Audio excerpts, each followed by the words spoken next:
So, you're thinking about buying a Shelby GT350. Welcome back to the channel, everyone. And in this video, I'm gonna be going over a buyer's guide.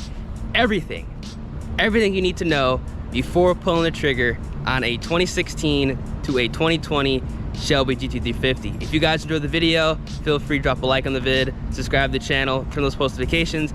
Let me know down in the comment section your opinions on these cars, if you have them, your experiences, and also if I missed anything, feel free to help each other out. Let's go ahead, do an overview, and I'm gonna explain what you guys should be looking at when looking at the different years this car was produced. All right, so here is my 2016 Shelby GT350. This is a track pack car, so it does have the additional cooling, which I believe is mandatory regardless if you're gonna be tracking this car or not. I bought this car with 10,800 miles on it, which I will be going in detail why I believe that's gonna be the magic number, or somewhere around there is gonna be the magic number. This car is street driven. I enjoy it, cruising it, hard pulls, taking it to Mexico, just overall enjoying that 5.2 liter Voodoo and letting it sing. This is a triple yellow car. It did have stripes, but I actually went ahead and removed those and decided to put a carbon fiber hood, which I'm really enjoying the look. Let me know down in the comment section what you guys think. Obviously with the track pack, it does have the track pack wing on it, and it's gonna have the diff cooler, the trans cooler, and the oil cooler, which again are gonna be mandatory. Now going into the inside of the car, this track pack does have the Recaro seats, which I absolutely love. I think it's a necessity in a GT350. You gotta have the Recaro seats. The only thing that this track pack don't have, obviously because it's a 2016 track pack, is it does have the calculator screen. Personally, I don't mind the calculator screen. I know some people can't stand the calculator screen, but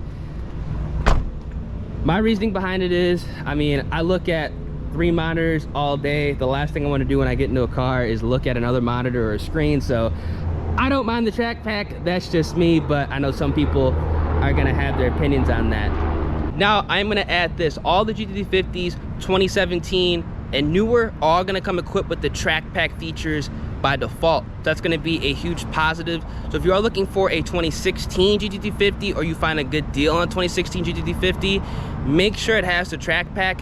If it does not have the track pack, if it has the tech pack, I highly recommend you guys going ahead and escaping out on that one. Try to go for a 2017 plus.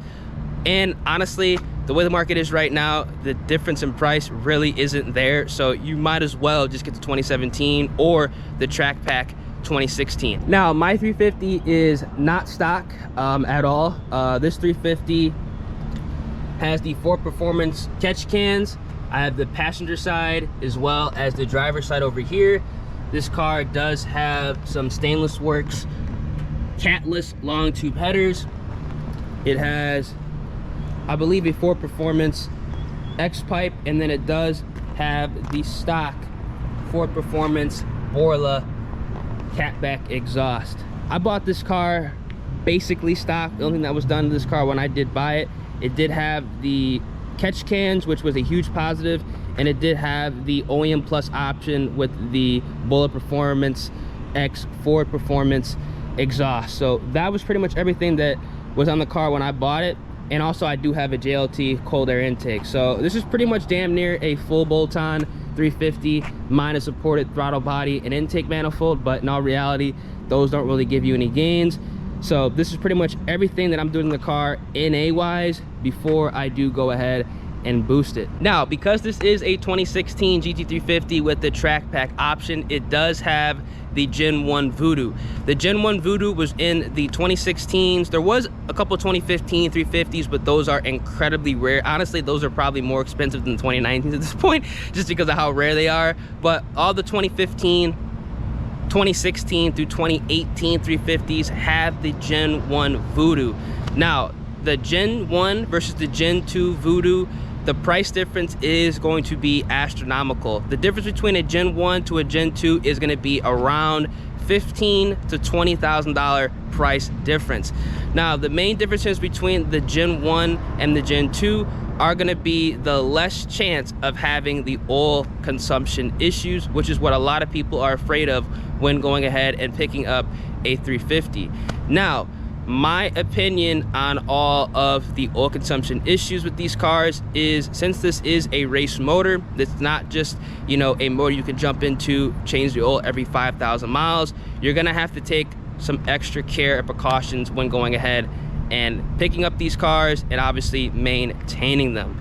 Now, I highly recommend you guys going ahead when looking for, honestly, any year GT350, 2016 through 2020, especially the 2016 to 2018, is you want to find a lower mile 350 with 10,000 to 15,000 miles on it. Let me go ahead and explain why. Now, my reasoning as to why you want to look for a Gen 1 GT350 2016 through 2018 with at least 10 to 15K miles on it is because you want to have at very least 2 to 3 oil change intervals done on the car before, this is very important, before you take ownership. Now, unfortunately, these cars come with the wrong owner's manual. These GT350s, they come with a Mustang GT owner's manual, and that owner's manual states that you should be changing the oil every 5,000 miles. Every GT350 owner knows, depending on how you drive the car, because of what engine this is and how it's driven and just the characteristics of the Voodoo and the flat pan crank, you're going to want to change your oil every 2,500 to 3,000 miles, again, depending on how you drive it. Now, I bought this car with 10,800 miles on it. I have just under 15,000 miles on this car right now. I've changed the oil twice under my ownership. This car has not been babied at all. I ran this car all Texas 2K. I've taken it to Mexico plenty of times.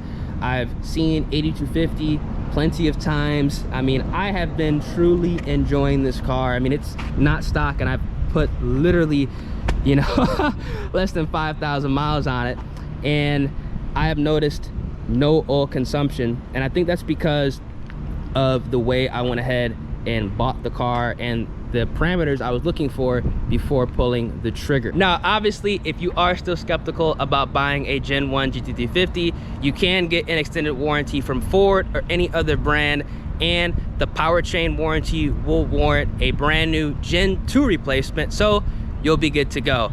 But regardless, I still recommend finding a car that has between 10 to 15K miles on it. You're gonna have a less chance of things going wrong because I've already went through a couple oil change cycles. Everything is good to go so far, and obviously I will keep you guys up to date on the health of this car and everything that I do with it. So if you guys are interested in that, feel free to subscribe to the channel and also turn on those post notifications to stay up to date. Now, that's going to be the most important thing to look at when trying to decide on what GT350 is best for you. Obviously, you're going to get the best deals on the Gen 1. I paid $50,000 for my Gen 1 that had 10,800 miles on it at the end of January this year. I've had it for 5 months, just under 15K, and I've been really enjoying the car. Now, you can find a Gen 1 GT350 that has 10 to 15K miles on it for, I'd say, mid 50s, high $50,000 price range. And then obviously the Gen 2s are gonna be more expensive at those high 60s to $70,000 price range. So if you can afford to go ahead and spend 70K, definitely go ahead and get a Gen 2. But at the same time, I feel that a Gen 1 with 10 to 15K miles on it, with a couple oil change cycles and extended warranty, if you want that, you can't go wrong with it. You're gonna really enjoy the car. This is one of the only Mustangs that I feel you could keep bone stock and definitely enjoy. I've obviously done a lot of things to the car, done some exterior modifications, damn near went full bolt-on, and I'm currently getting the car ready for boost. Now, there's one thing I want you guys to be aware of with the Gen 1 GT350s. Some of them do have some slight panel gap. You can see here, mine actually does have a little bit on the rear bumper. You actually can fix this by putting on 2019 to 2020 hardware. So you want to take off the rear bumper and literally just put it back on with the new hardware. It's going to fix that gap, and I am going to be doing that when the car gets paint corrected and ceramic coated for extra protection. So that's something you want to be looking at. Also, you want to be obviously taking a look at the front lip of the car to make sure that it isn't damaged. I actually replaced my front lip on my car because it did have some chips on it.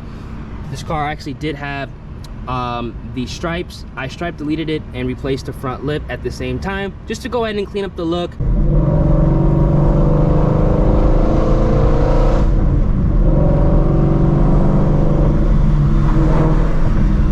Now, as far as behind the wheel goes, the GT350 is a very fun and rewarding car to go ahead and drive. Super easy, the clutch is light. Now, speaking of the clutch, if you are gonna be driving this car hard and no lift shifting, the stock clutch really isn't going to like that too much, especially if you are gonna be modifying the car.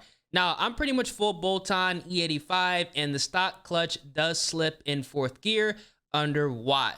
So I would recommend looking at some upgraded options. McLeod, Mantic, Vengeance all have good options that feel like stock, but are gonna offer you a lot more grabbing power and allowing the clutch to stay where it needs to be and not slip under Watt. So I recommend you guys going ahead and doing that around the same time that you do some modifications like headers or some type of E85 tune, just so you don't have a slipping clutch and you're not gonna run into issues like I have.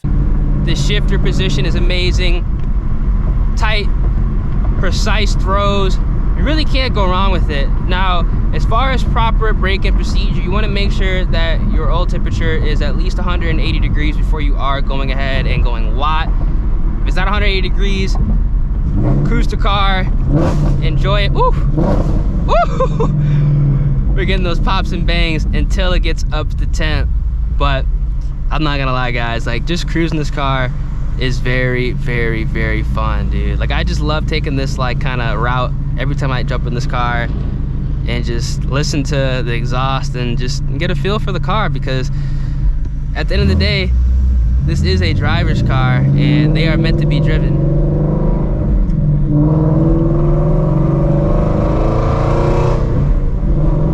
It's crazy because I have a calculator screen and I don't care at all. Like, I'm just focused on the tachometer and just the beautiful symphony of the long tube headers, the OEM plus exhaust, and the smell of E85. Woohoo! Crisp downshifts, don't even have active rev match, super easy.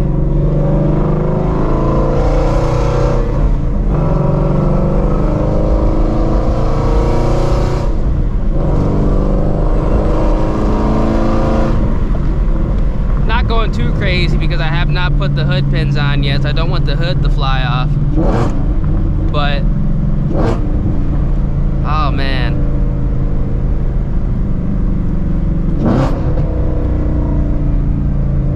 oh buddy, this really is a treat and it is well worth it. People be looking at you, you get a lot of looks because it is very loud.